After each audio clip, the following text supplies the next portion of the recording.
Try to talk loud from here. I did mine's on homophobia and the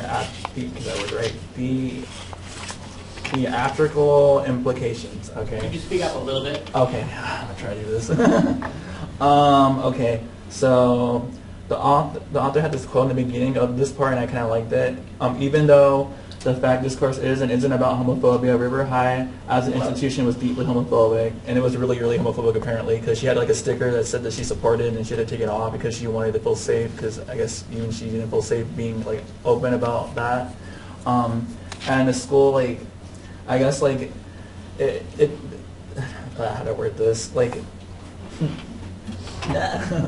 like they their dances, their school like meetings, or all their school rituals and stuff, like it really just centered around a heteronormative like activities and stuff. Like if you were gay and lesbian, you had a club, for example, or you're a gay lesbian student, it was harder for you to get your like club up like out there, or your ideal out there, since they just kept on pushing like the, I guess, like the heterosexual normative like things. The author said that like a student like Ricky, she had like the example I gave earlier in the class, that she had gotten like bullied a lot and stuff, so it was harder for her. And what the homophobia allowed at the school, in a sense, it allowed for students who are gay and lesbian to feel vulnerable or unprotected in school. And let's see, next slide.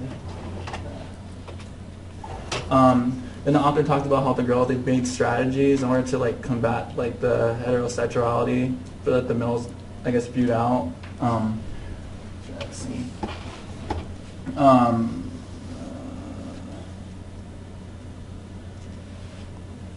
Like, because the author said that girls that kind of like went along with like the fact discourse of the compulsory homosexuality, like they became popular. Like they're usually the girls that were popular, I guess. Like they allowed like boys to do whatever they want with their bodies, or like they I guess I'm trying to remember. The author said something like that the girls, like, they knew that like their sexuality was not their sexuality, it was the men's sexuality that they were more worried about, not their own.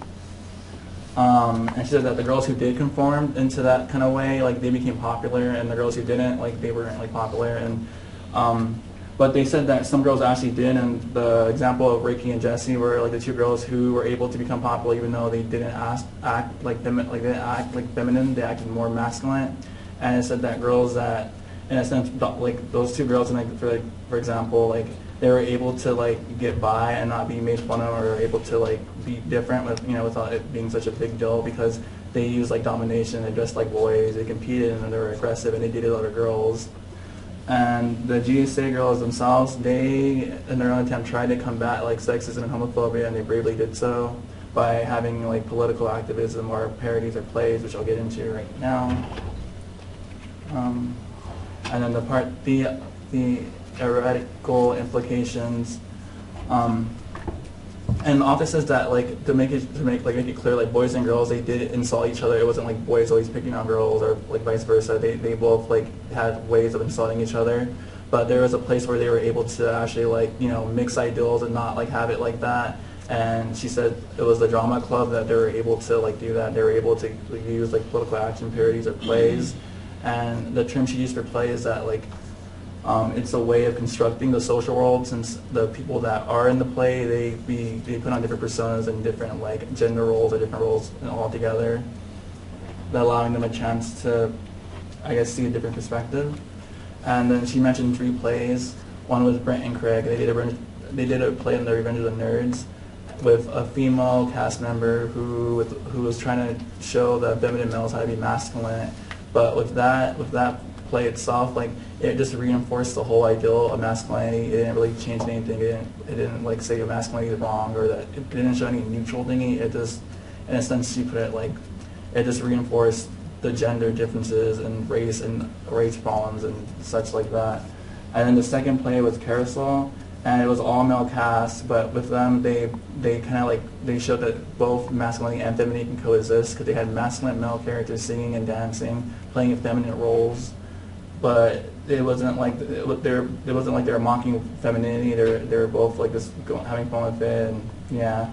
And then the GSA girls, it didn't really talk about them doing a play, but it said that their form of action that they did, like was more like direct and serious than the two like that were mentioned. That was more of a direct approach, and they called forth like the impressions of masculinity and femininity,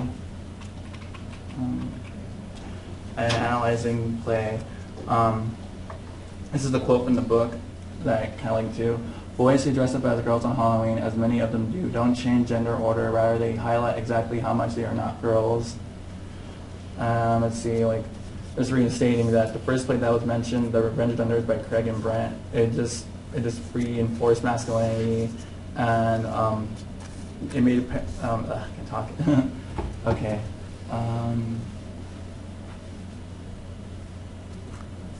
But like in a sense, so like the play was the only place where they were able to like actually act like that or be like that, and other places like the gym or like academic learning places, they weren't really able to like have that experience. And I guess like it's key to remember that there were like heterosexual males in the drama production, and they were actually were able to like change roles, and let's see. And the GSA girls with their plays and their form of play, it just showcased gender and sexuality as power and inequality. And the author says that too, that like the places and practices to allow both boys and girls to mix gender roles allows for social change. And she had quoted some other like she quoted saying like other like gender theorists had thought the same thing too. And then she said that believing that theater has an importance because it works as a symbolical and metaphorical space for students to interact and change identities in a safe zone. And then I didn't really get this, but I kind of got it in the sense where she said, in a way, playing with gender is the answer and is not the answer at the same time, because both masculinity and femininity are not personal categories but required in individuals. And finally, the author points out that gender as deep play lays out the argument that masculinity isn't about men, yet it's about processes and practices associated with the male body. At River High School, masculinity was defined as sexualized or publicly enacted dominance. Combined with the students' personal ideals of masculinity, they perceived it as heterosexuality and dominance, which mocks weakness and femininity or the fag. Of importance in looking at various forms of practices in masculinity, which helps analyze masculinity, can help combine the masculinity literature with feminist theory, focusing on inequality and social change.